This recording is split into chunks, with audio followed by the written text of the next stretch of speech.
Englishcast. Anglický podcast na cesty.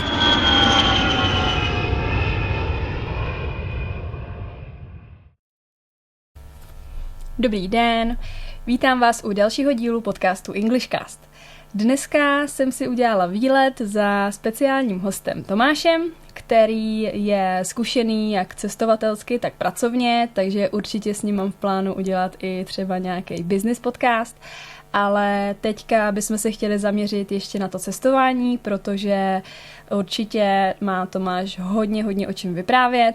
Například jezdil hodně do Indie, dozvíme se proč, byl několikrát ve Vietnamu, v Egyptě a určitě navštívil i spousta dalších zemí. Ale řekli jsme si, že začneme tím nejlepším a to je Indie.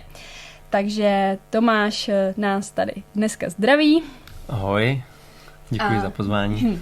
A s tím pádem ještě řeknu, kde se vlastně nacházíme, protože Tomáš je sice původem z Chomutova, že jo? Ano, to.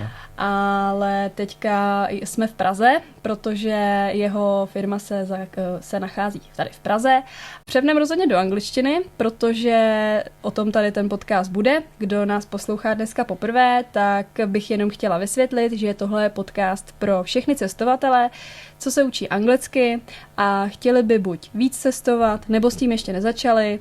A dneska právě se trošku inspirujeme tím, co Tomáš všechno zažil, abyste třeba vycestovali až do Indie.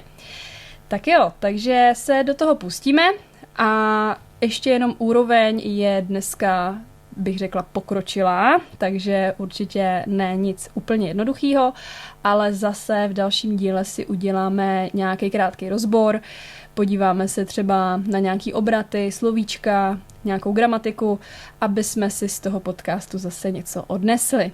So, Tomáš, could you only shortly introduce yourself to our viewers? Yes, so my name is Tomáš Borovička. As you mentioned, I have my company here in Prague, so I am CEO of Datamol. We focus on artificial intelligence mainly in industry and agriculture. But today it will be mainly about traveling. So I love traveling a lot for, I think from my 16 years old. So I traveled quite a lot of countries. And today I will be talking mainly about India. I've been there many times. And I hope that you will enjoy it. I hope you will understand me well. I will try to focus to speak nice English. Yeah, I think that it's the first time I can hear you speak in English, because that's quite surprising for me, because we share together German lessons. But I think your English is very nice and understandable. Thank you very much. Yeah. So before we start talking about India, don't worry, it's not far away from the topic. But I'd like to ask you first about your studies in the Netherlands, and work. How did you get there? How did you get to Netherlands? Yeah, I think that my travel to Netherlands, where I went for studying, for school, when I was doing my PhD in artificial intelligence. I found there a supervisor for me that was focusing on the same topic. But actually my main motivation to go to Netherlands was English, to learn English well. Yeah. Because I was terrible in English, like really terrible. So maybe motivating for all of you who are starting with English or not feel confident. I think that today I speak quite well, but when I went to study to Netherlands, I had problem to order things in a shop. I had problem to talk with my peers there, and when I was choosing which country, I was thinking about, of course, England. I was thinking about the northern countries because they have very good English. And then Netherlands was a choice because they have very good English, and I also found that supervisor that was, of course, for the study as important for me. And I went there. I lived in Amsterdam, beautiful city, by the way. When you are able to see it also from the other view than from the view of a tourist, then you really find out that the life there is beautiful. You are biking everywhere. You are pretty much not using much of public transport. You are not using car there because car in Amsterdam, I think, is a suicide. Yeah, everyone's riding a bike, right? Yeah, so you really can go everywhere on a bike, and doesn't matter what the weather is, if it's raining, if it's snowing. Biking in snow, it's really funny. There's not that much snow in the Netherlands, to be honest to say, but when I was there once, there was like 10 centimeters, which was like total calamity in the entire Netherlands. That was a lot of fun on bike. But yeah, what I want to say, the cultural life there is really beautiful. There is every day something that you can go there, some concert, some theater. It's a very live and lovely city, so Amsterdam's beautiful. Great, yeah, I loved it too. I've been there like twice, and every time I was there, I was excited, even though I was just a tourist, so I also loved it there. And yeah, English, of course, could be a separate episode because we could talk about how you were improving and how you learned, how you pick up the language. But I think your big story started there, like which is connected to India. Could you tell us a little bit what happened? Yeah, so I studied in Amsterdam, but then by, I would say, kind of coincident, I got a job in Rotterdam, and I started working there. And when I was moving from Amsterdam to Rotterdam, I didn't know anyone there, so that was quite tough for me. But I found out that on Facebook there was introduction week for students at Rotterdam University, and I said like, wow, and it's open to everyone. They actually don't check if you are from that university or not. So I said, yeah, let's go there and find some friends. So when I move, I leave all my friends in Amsterdam, but maybe I can find this way some new ones. So I signed up. I joined that introduction week, which was really awesome, and I met there one Indian girl, which I started dating, which I later married, and which I later unfortunately divorced. That's good to know that this story doesn't have a happy ending. But I still think that it's nice that you are able to talk about it in connection, because the main topic today is India and not Tomáš's relationship. But I think it's very important to mention his history a little bit. Yeah, that pretty much opened the doors for me for India. India's beautiful country. I will be talking about some parts of it. But of course, to be able to see it from other perspective, to see it from the perspective of locals, because when I was there, I was always with the locals. I was always with a local that could speak like 6 Indian languages. So that was of course amazing experience, and you definitely see the country from other point of view. Okay, if we skip the part where you had a girlfriend, Indian girlfriend, how was for you the first contact with India? Like, were you shocked by the culture or people? You know, a completely different world is there. Yeah, definitely. I traveled quite a bit before. I was in Asia, I was in China, for example. But when I arrived to India, it was a shock. It was definitely a shock. So you arrive on the airport. Then I arrived at midnight, and we met with that time my girlfriend in a hotel because it was late. So I had to get from the airport to the hotel. So she told me everything what to do. Go for the prepaid taxi. Don't go to any taxis that will come to you, but there is a counter prepaid taxi. Wow, that's some news for me as well. I didn't hear that. So I went there, I prepaid the taxi, and they give you a number, and then you exit the airport, and first you get a slap from that warm, humid air. So it was Smelly air? I think that in New Delhi that was maybe not that smelly. When I was talking about Bombay, then that's really. So New Delhi is fine. Yeah. But really, very warm, midnight, and then you exit the airport, and in a second you have like 50 Indians around you, and you say, I have prepaid taxi, I have this number, and then out of that 50, 45 will tell you that that's their number.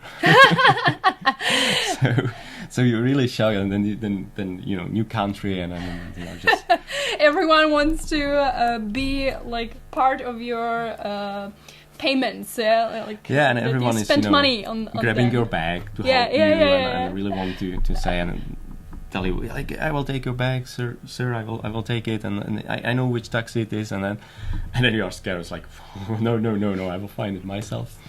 So you didn't get fooled. No, I didn't get fooled, but I was definitely not feeling comfortable. That later on, then you find out that that's normal in India, and not everyone wants to fool you there for sure. Everyone wants to help, so a lot of those people really want just to help you. And of course, because you are a foreigner, then I also expect that you might give them something for that. But then I found a taxi, sit in the taxi, and then we went to the hotel. And that route takes like 40-50 minutes. So it's quite a time, and then you go through that totally different city architecture. Everything is so different there. So we went, and after like 20 minutes. The guy, he stopped on the gas station. But the gas station, there was no light. It was really dark there. So he stopped there, he exited the car, and I was like, what the heck? What's happening? Where is he going? And really was like, what? Where's my pepper spray? You were alone, just. I was alone sure. in the taxi. Oh my. So I was good, kind of scared there. I was like, what's happening? Because, dark everywhere. He went somewhere. But in a minute he came and he just put the gas in the car, got back in the car, and we were continuing. So no problem. Just I got in that new environment a bit scared. And then we came to the hotel, and we were like maybe 100 meters from the hotel. So it's very common that they don't allow you to go directly to the hotel. Because there's security everywhere. People that are guarding those hotels, mainly where there are foreigners, because now and then there are happening some terrorist attacks, not that often as we can hear from other countries, but there were some. There's one big one in Bombay. So there is everywhere security, and he just stopped in 100, 200 meters from the hotel. And the hotel, I couldn't see the hotel, and there was just those barriers that you can there, and said, we are here. And it's like, really? Are we? I'm not sure if we are here. Could you just go in front of the hotel? No, sir, that's not possible. And with their funny accent, yeah? Yeah, and say, okay. So I took my bag, and fortunately everything was fine. I went to the hotel. I met there Anyusha. That's the name of my ex-wife. Just one question: why didn't she pick you up at the airport? Yeah, because it's might be dangerous at that late night for a woman to go alone. So we just agreed that I will come there. If it was vice versa, definitely the man would pick her up. Sure. Yeah, so because I wouldn't go alone to the gas station, definitely. Yeah. So that was my first experience. I was a bit scared, even though that I think that even that time I was quite experienced traveler. It was very different from what I seen before, but from that time on, there was no fear anymore. Yeah. And how long is it since you've been there for the first time? Do you know? I guess it will be something like 10 or 11 years. Mm-hmm. But it wasn't the first time, yeah? You went there more times afterwards. Yeah. I think I was in India 7 or 8 times, and I always spent there quite a while because, of course, the tickets are not cheap, so they are quite expensive. And for us, it was always visiting family and then some traveling. So we usually went for 3 to 6 weeks and spent a few weeks with the family and then a few weeks traveling around India. Sometimes with the entire family, sometimes just two of us. And how did you get to India? Could you just tell us the way, the journey, the description of the plane route? Yeah, so I think that me personally, I like traveling with Emirates. I think they have very nice standards. They have good connections. So most of the time, I think we fly with Emirates. You can fly from Prague, transfer in Dubai, and then you can fly to Bombay or to New Delhi. You can also fly to another cities like Bangalore or actually many cities, but I think the most common is to arrive either New Delhi or to Bombay. The flight is fine. You have, I think that's 6 hours, and then is it maybe 8 hours if I remember correctly. Only thing that you can have to get used to is that there Indians are traveling a lot for work. So there is a lot of Indians. They are traveling from Dubai. Very typically, Indians, if they work there, for example, if men work there, they travel with their families.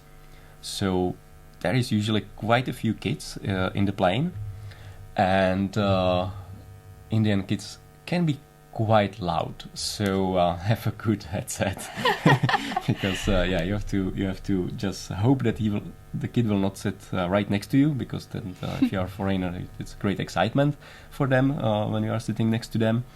They can be quite alive, so that was, I think, the only thing. And we complain about babies on the plane, like if there is just one, so I can't imagine like half plane of Indians, Indian children, Okay, good point. So the flight is smooth, you got to the hotel, so what was your plan for the first time? You went there for 2-3 weeks or longer, you said? I think first time I was there for more than 3 weeks. It was maybe 4 or 5 weeks, and so first timer in India, right? So Anusha was there also with her parents, and we decided to travel around North India, because we were in New Delhi. So of course you have to visit Agra and Taj Mahal. Famous one. So we spent, I think, something around a week in the area of New Delhi, and of course that's beautiful. New Delhi is it's a crazy traffic. That's I think how you would define it first, and the second, there is a lot to see in New Delhi. There's a lot of temples there, and really nice historical buildings, and then of course where really the history gets to you is Agra, and Agra is the area where is Taj Mahal. So when you go to Taj Mahal, it's definitely stunning to see it. We were quite lucky because there was not so many people at that time. I'm thinking when I was there, but I cannot recall actually which month the first time it was. And just by the way, do you know which month is busy in India, like that there are most tourists? Yeah, so India is quite large country, so it really depends to which part of India you go. So for example, when you go to South India, you always have to count when there is the rainy season. So you don't want to be there in the rainy season. That makes traveling very difficult. And just FYI, when is the rainy season there? And the rainy season, I think it starts somewhere. It's never mind. We can April, March, and ending somewhere end of our summer. I think it's not good to travel in summer to Sri Lanka, so it's quite close. So it could be the same time. The rainy season, I think, ends somewhere end of summer, September. September is good. We were there a few times in September already, and there was now and then there was rains there, but it was, let's say, doable. Though that during the rainy season, a lot of roads are just washed up, and it's really like they disappear. They are very difficult to go through. So it takes a while till they are cleaned and everything. So still, yeah, that September can be more difficult from that point of view, but the weather's starting to be much better. And how did you get around? Like by car, or which transport did you use? Most common in the city, short distances. That's you are traveling by rickshaw, by tuk-tuk, and traveling with longer distances. That's most often by taxis. They are pretty inexpensive, so you can really hire a taxi for one full day or actually multiple days, and it's still worth to do to have, let's say, the private taxi. But of course you can travel by train, by buses. Traveling by buses is quite an experience. The bus drivers in India are the craziest one I know. So they are really driving very fast. You have also multiple type of buses there. So there are buses that are really like for traveling bigger distances, and you have quite a lot of comfort there. And there are like more local buses that have no comfort there at all. But there you will see the real India. And when you're traveling by train, that's actually similar. You have different classes in the train. And you can take the high class, you can take the lower classes, and definitely train is an experience. You have trains that are going 2-3 days across the entire India. So that's something I think, if you are adventurous, that's worth to experience. And you've got this experience. Yeah, I've got that experience several times. Which class did you choose to travel by train? I think this is 4 classes. I think you are in a second, because I really wanted to have that experience when you are traveling with locals, and yeah, that was an experience. That was really an experience. I remember that first of all, when we were waiting for the train, so we were going for the train, and like I knew that the route to the train is like 15 minutes, and there was like 10 minutes to when was the train, so I was like stressing out, like normal European, right? And they were like, no, that's okay, we will manage. So we came there a little bit later, and I said, like, hurry, we need to buy the tickets. Like, no, that's okay. Yeah. So we went there, we bought the tickets, and I was like, ask them if the train didn't leave already, and like, no, that it will come. So okay, good. So we are waiting 10 minutes, 15 minutes, 20 minutes. It's like, so where's the train? I was What's like, happening? yeah, My God. what's happening? And I was the only person that was stressed about where is the train. No one. Yeah, all. because we've got delays, but usually like 5-10 minutes maximum, or if it's not winter time. Yeah. So we are waiting another 20 minutes, almost an hour. It's like, so is the train coming here? Like, and Aisha was up, like, yeah, it will come. Don't worry, it will come. I was like, please go ask the lady in the counter. I was like, she was really like annoyed by me, but she went there. I was like, yeah, it's coming. I was like, when? Like, no, she didn't say. Okay, then let's wait. I love their I think it was culture. 1.5 hour later, the train came, and it's like, and the explanation was like very, very simple. It's like, it's coming from the other side of the India. It's actually really on time. Sometimes it has delay entire day. What? Really? Yeah, there can be they train really don't care that will about have delays. 8 hours, 12 hours, That's 20 hours delay. unbelievable. Nobody also- would wait for such a train in our country. No, they just go home and they come in another few hours and waiting for the train. So that's the first experience that you have there that can be really, really light. The trains can be very full. This train I'm talking about was quite okay, but when you are traveling, for example, in Bombay, that's something like, if you've ever seen that pictures, all the people are hanging out of the train. That's really that's reality in Bombay. So every people or the person that are working in Bombay are going from that villages around that agglomeration. They go by those trains, and they are really crazy full. But with this train, that was quite okay. We were actually traveling from Udupi to Goa, and so you know that there is really warm. So and they have also that seats as we are used to in a trains that we had I don't know 20 years ago. So that's that material. I don't know now what is it even called, the material. Yeah, I also don't know what is. But I know, yeah. So it was quite good to wash, yeah. So yeah, but they don't wash it. So first when I see there, you know, that was like I was like, okay, I don't have problem really to sit anywhere, sleeping outside, whatever. I was like, I will really clean this one first, so I polish it a little bit because otherwise I think I would slip on the ground. I sit on there, good, and within like 5 minutes, a small Indian boy came to me and just sat on my lap, just saying no without word. any question. Yeah, sat on my lap and started staring on me. Okay. And I was like, what's happening? What's happening? It's like, I was like, yeah, that's normal. Like we don't make a Is big it because fuss like they like about it. tourists or they don't care about the seating? Yeah, they like tourists, so he really picked me because he liked me and he just wanted to see me, sit next to me, and there everyone is uncle or auntie. So he will just sit on my lap and where are you from, uncle?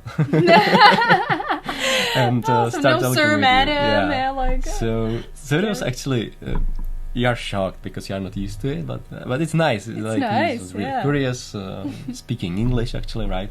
8-10 years old kid and speaks English with you. So that was really interesting, and enjoyed that trip. I think he was there talking with me for more than an hour. They understood English, or Yeah. all of them spoke. Not all of them. It really depends. They all, I think, study English at school, but of course, like everywhere, there are better students, there are worse students. So some people pick it up quite well. Some people get it worse. They typically everyone understands you a bit.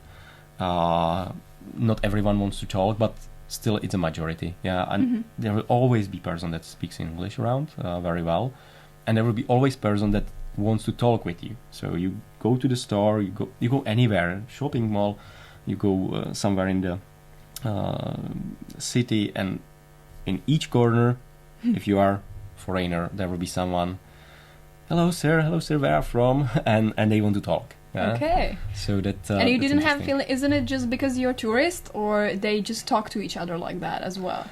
I think they are very curious. They are really very curious. They at some areas they see foreigners a lot, of course, right? This is not that much happening when you are on Taj Mahal.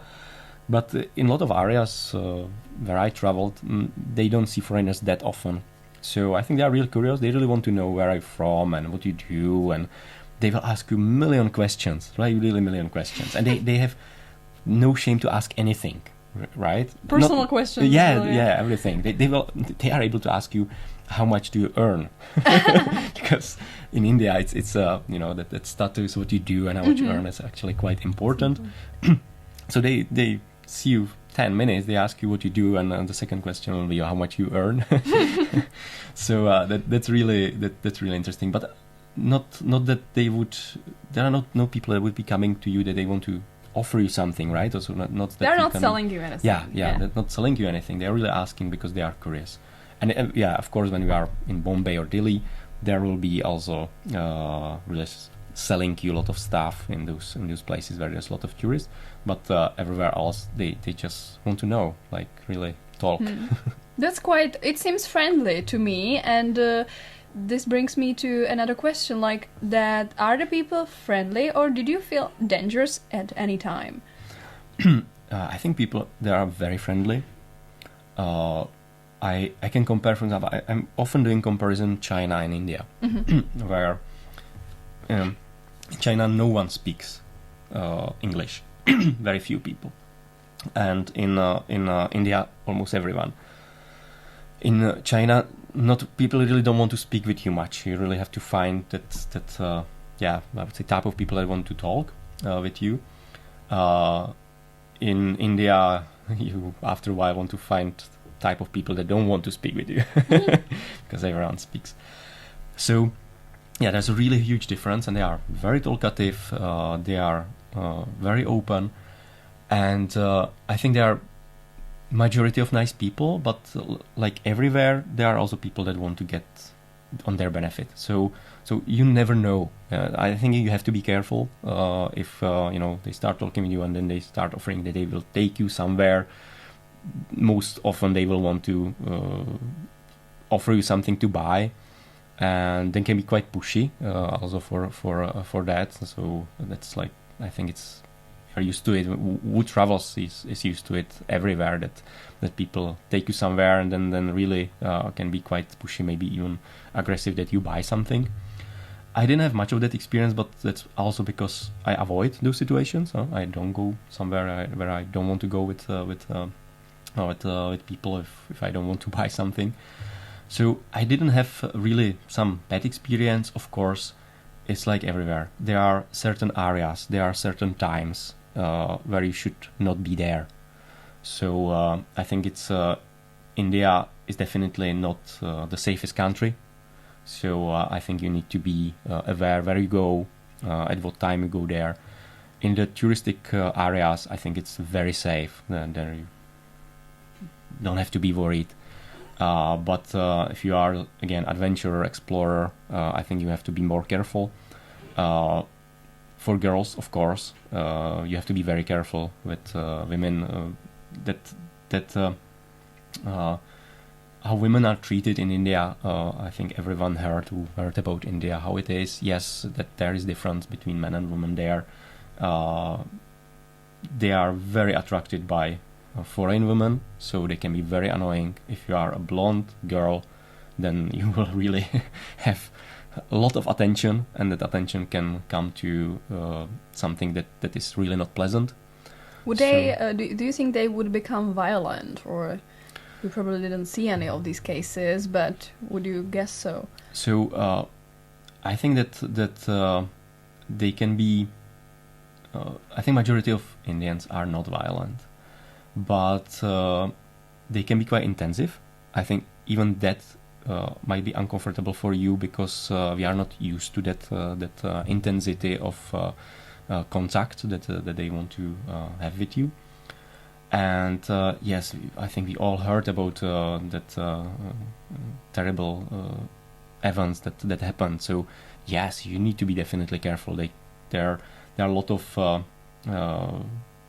workers, people that really don't have much of education and might have frustrations. And yes, you should not be in the areas where those people are in bigger numbers, or for example the local buses. Yeah, that's something what definitely I think it's dangerous. I think that you always should go there in a group, and when you will go with a local bus where they don't meet foreigners almost never, and you go there, two girls with a shift that just ended in local factory, I think it's a recipe for disaster. So definitely I would be careful. So definitely carefulness is important. And you didn't have any negative experience with during traveling. Was it everything just positive, or did you also have deal with some issues, or as well from behavior or accommodation or something which you were unhappy about? So I think that's I didn't really have any like bad experience, but it's a definition of bad, right? So it depends how you look on things that are happening. So I had a lot of experiences that were really, today I'm looking at funny. At that moment they might not be that funny, but at some point you don't take it as a bad experience when you come to the hotel that is really disaster, like that there is fungus everywhere and it's dirty, and it's like, oh my god, like, Beatles too. yeah. So yeah, that's happening, but at the end I don't take that as bad experience. It's just part of the experience. So bad experience I would consider if someone would be aggressive, threaten me, steal something from me, etc. And that never happened to me in India. Though that I have friends that had that experience, right? So that is not happening there. But I think that if you are careful then you can avoid most of those. So yeah, sometimes some taxi drivers are pushy to take you somewhere. Sometimes on markets there are people that are really hanging on your hands that you buy something. Not pleasant, but I would like not call literally it. hanging. Yeah, literally hanging. Yeah, small kids, which is sometimes really tough because you know that for them is the way how they survive. So they are offering things to tourists. So that's something what might be intense. But again, I would not call it as a bad experience. I see that it's part of the country. It's part of how they. Some people live there. How is it? So, yeah. So not bad experiences, but definitely some intense experiences. Yeah, for someone it would be a tragedy experience if he found out there is a fungus in his bedroom or in his hotel room. Okay, so let's get finally to the important things, and that's what you've seen there. So what you visited and which places you would recommend us to see in your point of view as not as touristy probably and maybe more beautiful than just Instagram says. Yeah. So I must say that I'm not a person that is visiting the top places from Instagram and top places that Lonely Planet will recommend you. So I really like to see something that is local, where there's not that many tourists, that I can enjoy that moments there. I was traveling a lot in the south India, because Anusha is from the south. She's from Karnataka. So we were traveling a lot in Karnataka and Kerala. So I will be talking about that. But of course, I already mentioned New Delhi. So definitely Taj Mahal. Yeah, it's a world wonder, right? So yeah, it's worth to see it. Definitely, it's a touristic place, but it's absolutely worth to see. So that I would recommend to spend a bit of time there. Depends how long you will travel in India, right? So most people, when they go to India, they go for at least a month, because there is a lot to see. So if a month and you don't go to Taj Mahal, that probably means that you really hate a lot of people. Then you will hate India, because there is a lot of people. Yeah, everywhere. I wanted to say that it's quite impossible to go to India if you dislike crowds. Yeah. Yeah, but I would definitely recommend to visit. But I will be talking about Karnataka and Kerala, and I think I will also give a bit of time to Bombay, because that's really my favorite city in India. But I will start where I spent most of the time, which is definitely not a touristic place. That's a place where Anusha is originating from, and that's Udupi. And Udupi is actually a touristic place for Indians, not for any foreigners. And it's because there are there is very famous temple there. So a lot of people from around entire India is traveling to Udupi, to this temple. And if you know something about Indian culture and about Hinduism, then you know that there is so many temples, there is so many gods, and it's so difficult to get orientation in it if you are not from there. So I was trying a bit to understand more of that entire culture and Hinduism, but I must say I was not very successful in that, because there's so many stories and so many books, and so I will not be talking about what God is in Udupi, but it's very famous, and I said from entire India they are coming there.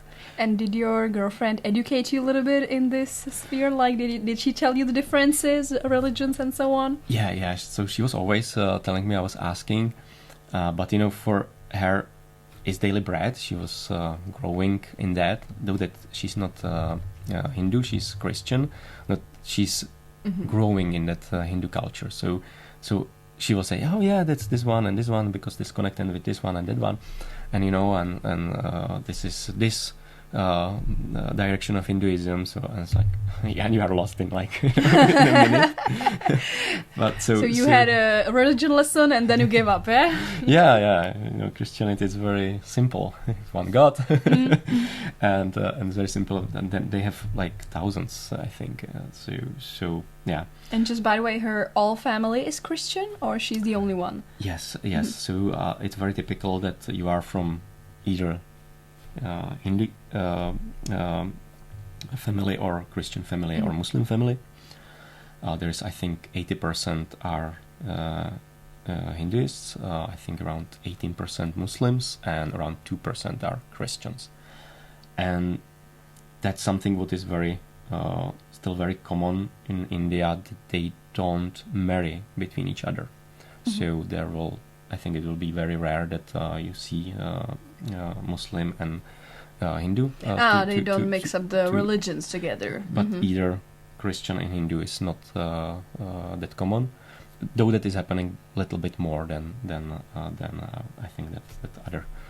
And you, with the religion, you were Christian too? No, I'm atheist. How did her family take it? Like, did they accept you?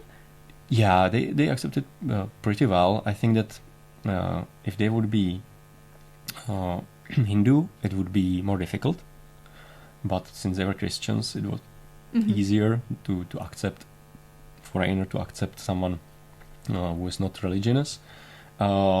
They were very liberal family, so very progressive liberal family for Indian standards. So no, there was definitely in the entire family there was no any problem, any issue with that. Okay, that's good. I think that would be again separate episode about Indian culture and religion. So let's go to the places which you've seen. So that was Udupi and Manipal, which is Manipal is that's actually the village that Anusha is from, and that's a university city. There's very known and good university, Indian university, and it's nice because it's a really student city. There's so many students, so I was feeling pretty well there. And what is interesting on this area is that it's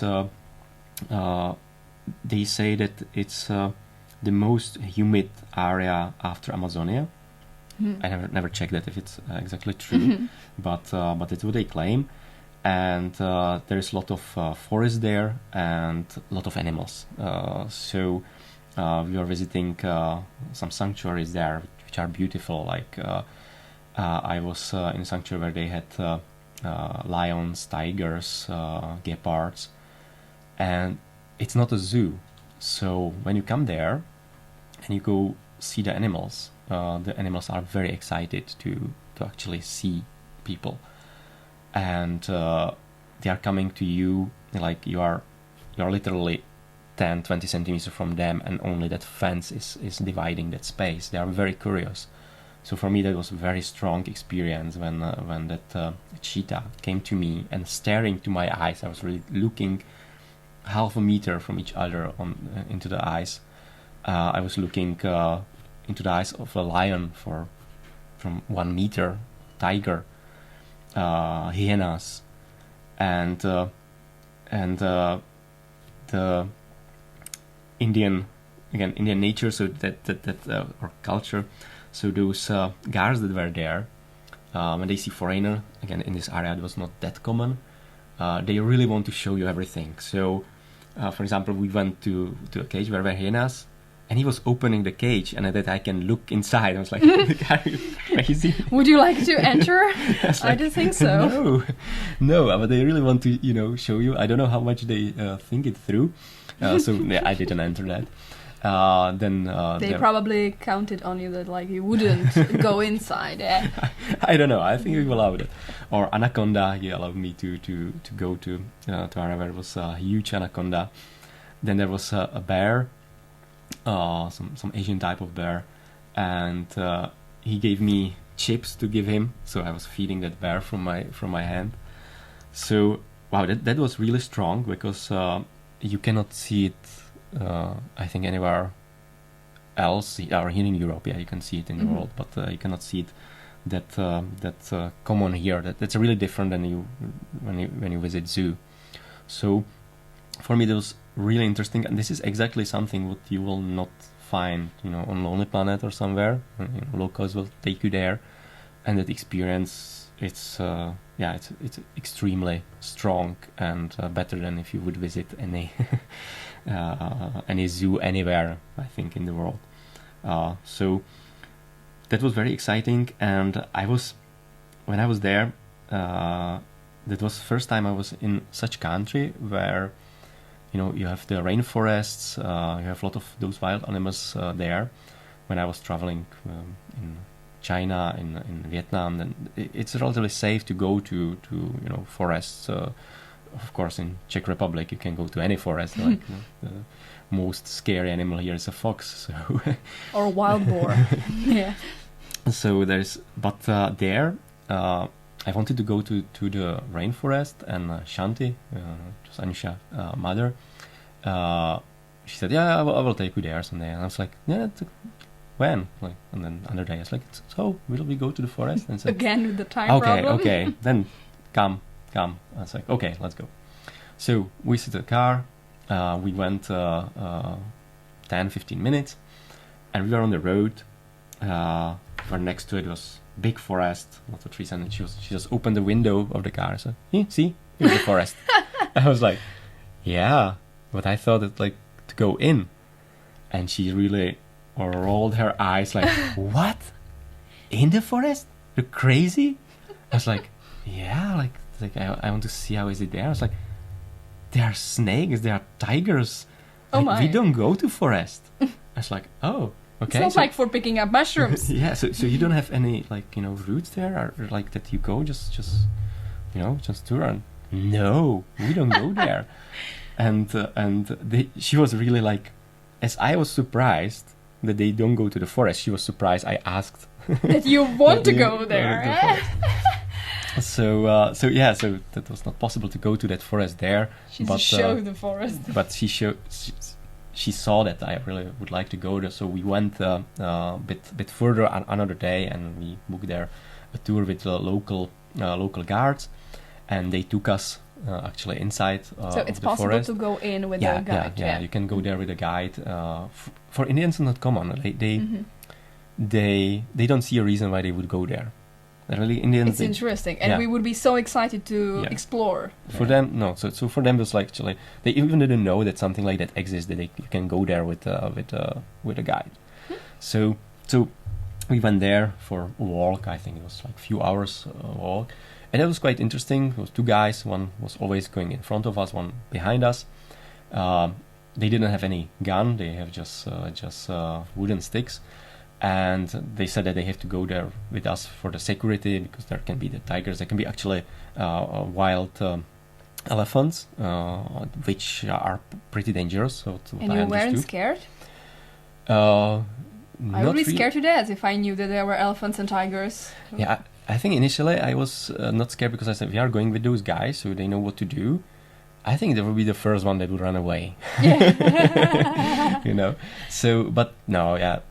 I didn't feel scared there. I think maybe that's also some bit of ignorance, because we are so much used to walk in the nature, so you actually don't realize what all danger can be there. So, but it was really nice. We walked there. We actually saw the wild elephants. We saw their footprints of tiger.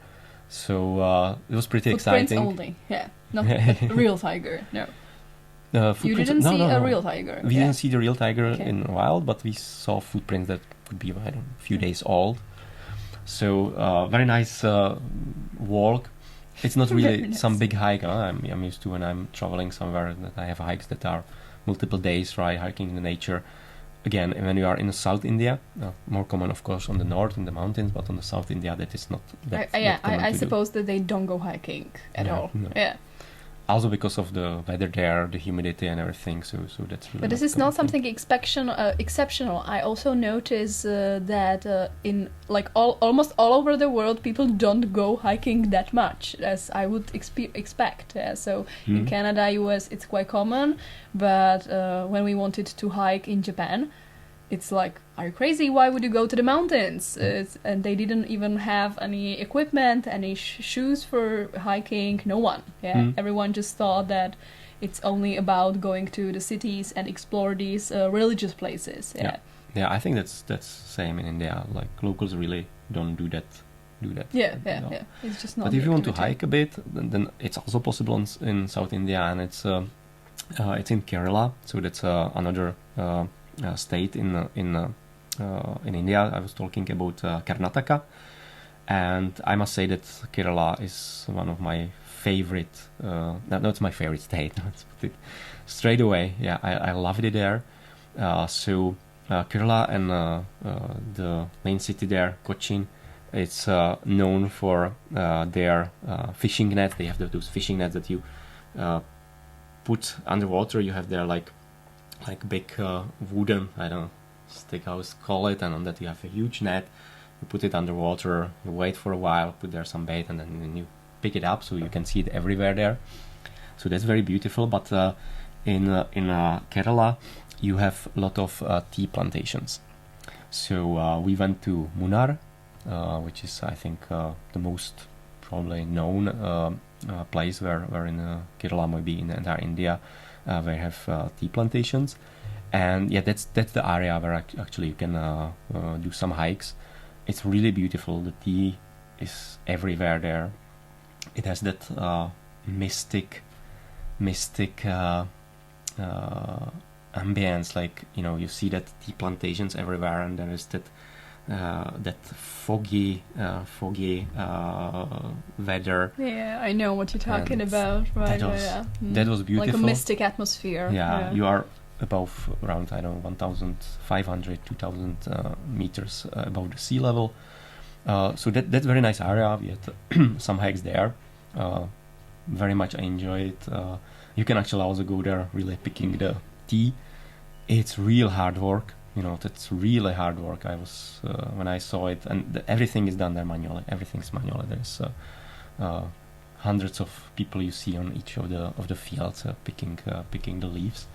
So that was also nice to see how much work is behind your Indian tea. If you have Indian Assam, then you can imagine what is behind, because there were people hands that had it in their hands, and so Kerala is beautiful. If you would go there, then Kochi, a lot of history, very lovely place, wonderful food. Really, Kerala food is also my favorite. And then areas like Munnar for the tea plantations. That's something what I would definitely recommend. So what food did you try in Kerala, which you said was your favorite? Wow, I don't know. Now I think I will not be able to say what are the names. But you can, if you've got some pictures, then you can send me, and I can show it in the video as well. So then we could just see what it looks like. Yeah. Because it's something what you don't get here in at least Czech Republic. In Europe somewhere maybe yes, you will find restaurants that are let's say Kerala oriented. But these are all Indian names, and unfortunately I don't remember. Yeah, but never pictures mind. I can show. I have a lot. Okay, good. Yeah, so that was Kerala on the south, and one place that really I enjoyed very much. That was when we were traveling from Udupi to Bangalore. Bangalore is, I think that's the biggest city of Karnataka. We went through Mysore, and Mysore is actually a kingdom, and I don't know how exactly it is there, let's say formally and politically, but it's a small kingdom where you have a wonderful palace. Yeah, it's a really beautiful palace there. and every once a year you have their like a celebration. I think it's celebration of really that kingdom, and it's known for there is a lot of elephants. There is big like elephant parade. So they say that there can be up to like 1,000 elephants there, and we had that like that we were there, not exactly on the parade, but just before the parade. So you walk in a street, and it's very common in streets in India, in any city, that there are cows walking there freely. Cow is a holy for Indians, right? So they walk there. When there's a car, they will stop, wait till the cow will pass, and they will be lying there. And if the cow is lying on the road, then just everyone will go around. But if you walk in the city and you meet their elephant, that's quite an experience, and that's what we had that luck in Mysore, that we really were walking there and there were walking elephants there. And it was quite a lot, so you could see it in every second. And it was street. because of the future parade. Yeah, because of the parade. I think they are walking there in particular in Mysore relatively often, so it's not that rare that you would not meet elephant there. Maybe rest of the year, I think you do. But that many that were there was because they were preparing for the parade, so they were actually walking mainly that route where the parade is, so the elephants get used to it, and that was really wonderful. That was really nice to see and experience. We were also feeding them there, so elephants love ananas, pineapple. Yeah. They really love pineapples. So we were buying there some pineapples and giving to them, and and you have to peel it or remove the skin, or no, you just cut it on half. Really, and they will just eat it fully. process. Yeah. Okay. And that's really like you can see that happy eyes of that elephant when you give him that pineapple. Oh, if you've got a picture, you have to also show us. Yeah. Yeah, I think they really like light up the eyes. So that was really beautiful. And I must say that what I have seen, they were taking very good care of the elephants. That's also something what is kind of controversial in India, because a lot of elephants are also used there for work. So it's might be sensitive topic. But what I've seen, they were really treating them well. But I heard stories mainly because I was there with locals, so they were also telling me how the things are there and how it can look like. So. Okay, so I think we've got a lot of information from you, and just to sum it up, is it possible to do all these tips that you made us in these 4 weeks, or would I be able to do it in 2 weeks, for example? Yeah, so before we sum up, I need to mention Bombay. Okay. Right? Yeah, sorry. Never mind. So, yeah, I completely forgot you have one more thing for me. Yeah, so good. So Bombay is, when you arrive to Bombay, which typically when you travel, for example, from Delhi to Bombay, or from Bangalore to Bombay, you go by plane. You can take a train, but it takes long, so we are usually taking a plane. So there you really get the slap of the smell. Bombay stinks like hell, But, after a point of time, you miss that smell, because it's there is something that you just remember that city, that it smells, and then you just say, Bombay, like I'm actually looking forward to smell, get it back. So Bombay is really it's crazy, but it's beautiful. It's so much traffic when you are taking that local trains. So you are the train is totally full, and then they are selling their like breakfast and tea, and really works the way that someone is selling the tea. He will put the cups. He will pass them. People are passing them who they want. Back are passing money, because you cannot walk there. It's really like head next to head.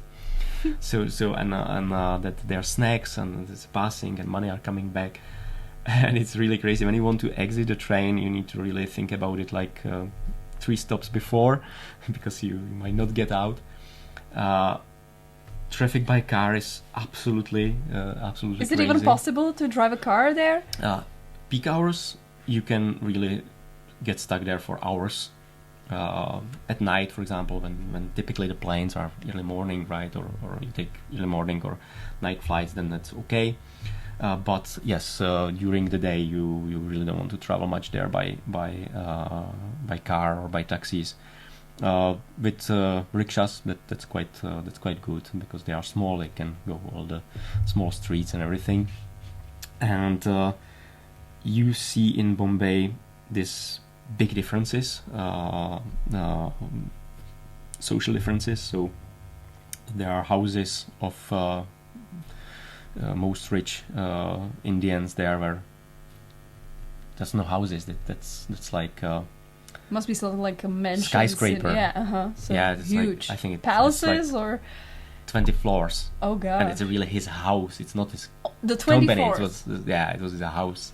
Massive. And then you are in the slums where people have really nothing, just something above their heads, and people are sleeping under bridges, but not like here when you might see one person that goes there on the bridge. There are hundreds of people on that bridge. They have their community under the bridge.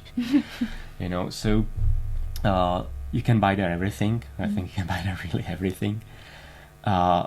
Food is also wonderful there because it's somehow that South Indian food and North Indian food, and in Bombay you get all of it and a fusion of that. So that food is also wonderful, and it's so alive. That city is like really living. It's I don't know how to describe that, but you feel that vibe that is there. So I really very much like Bombay. It's a really big city, right? It's a big city there. There's more than 10 million people living there. So it's huge. I don't know if it's 17 or something like that. And there are some touristic places which people visit. Yeah, so there's quite a few touristic places, but what is interesting that I think a lot of people are really visiting in Bombay the slums. Mm-hmm. They really want to see the slums, so you can have tour in a slum. It's interesting to see there. People there are again very friendly. It's I was always I would say even shocked how people that have in our eyes like the European standard, they have nothing, how happy they are. Mm-hmm. Because these people really seem to be happy with that little they have. They're really smiling, they are curious, they talk with you, and that was something that was really really stunning. And of course you have there a lot of people that have different disabilities, kids without hands, legs, and begging, and that's really tough to see. That's really tough to see, and it's a lot there. But again, they survive there and seems somehow even enjoy that life. Probably also they don't know what's hidden behind like the social borders, that the life can be better somewhere, and they just don't think about it. I would say. Yeah, I had also similar feelings in Morocco when we went to the mountain area.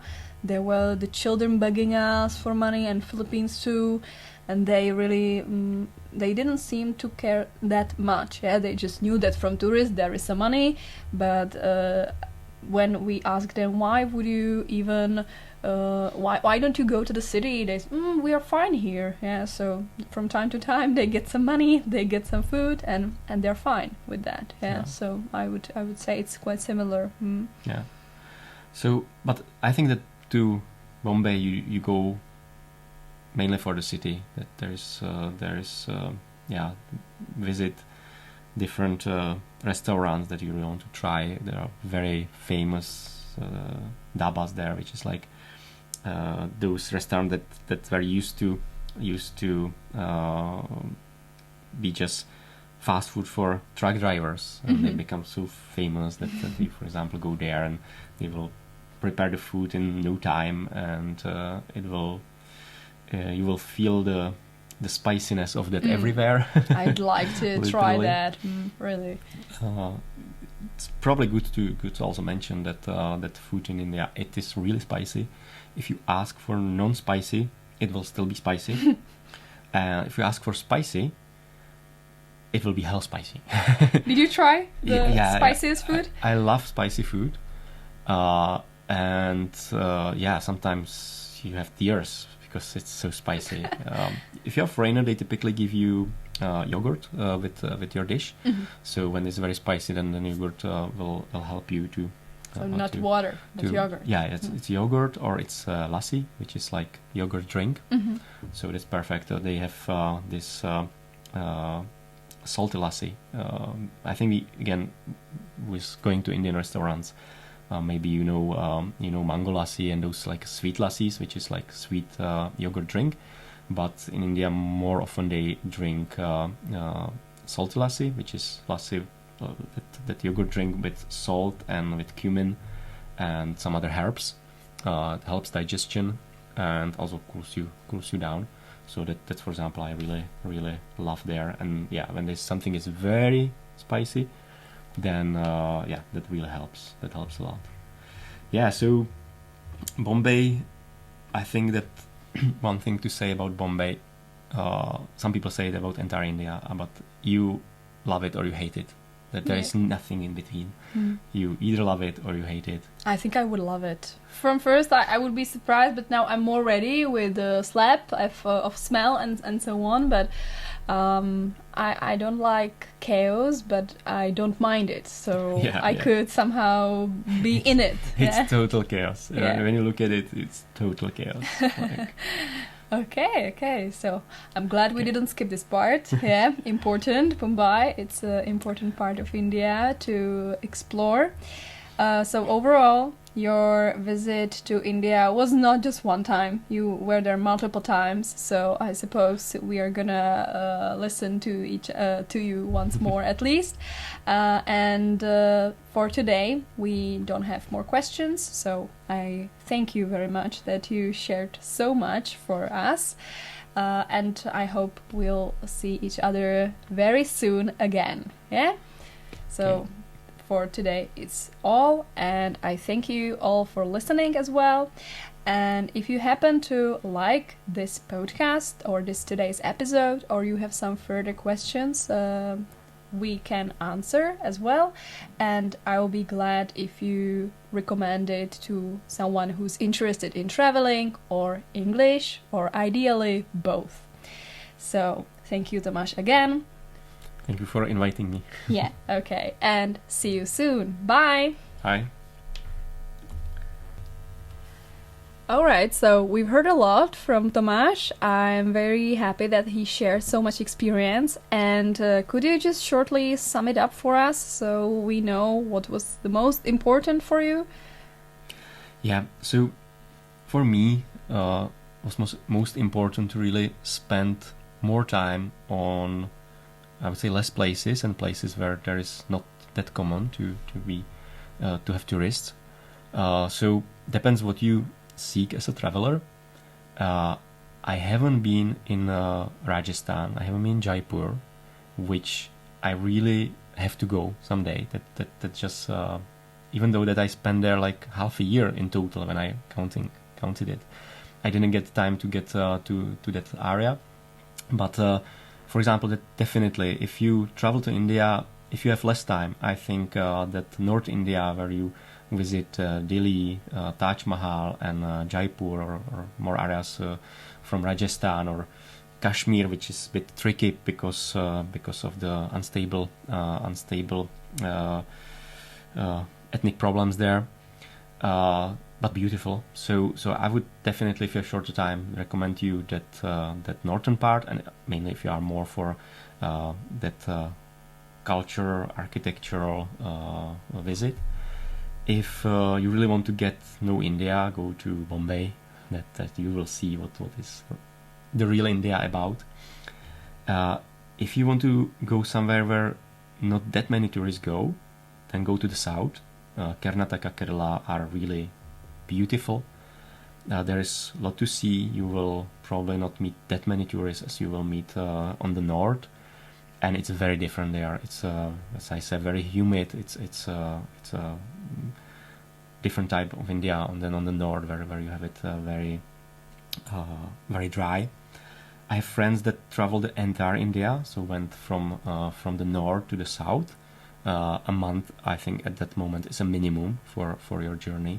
And you can easily spend there 3 months traveling there, mainly because you will find places on your way which will take your heart and you will want to stay there longer. But if you want to travel across the entire India, I think you can make it within a month. But as I recommend to any traveler that is traveling not for the Instagram pictures, I'm always saying it's not important if you have pictures of all that wonders and all that points that you find on the planet. The important is how you will enjoy and what you will really get experience there. And for that, I think it's better to stay longer on one place, because that's the way how to actually get the place known. So yeah, I agree as well. In the general point of view of all traveling, don't just explore the Instagrammable places, because they're mostly overcrowded, and I think now it's becoming more and more of a trend that people don't want to go to these places anymore. Yeah. So thanks a lot again. Yeah. You're welcome. Okay.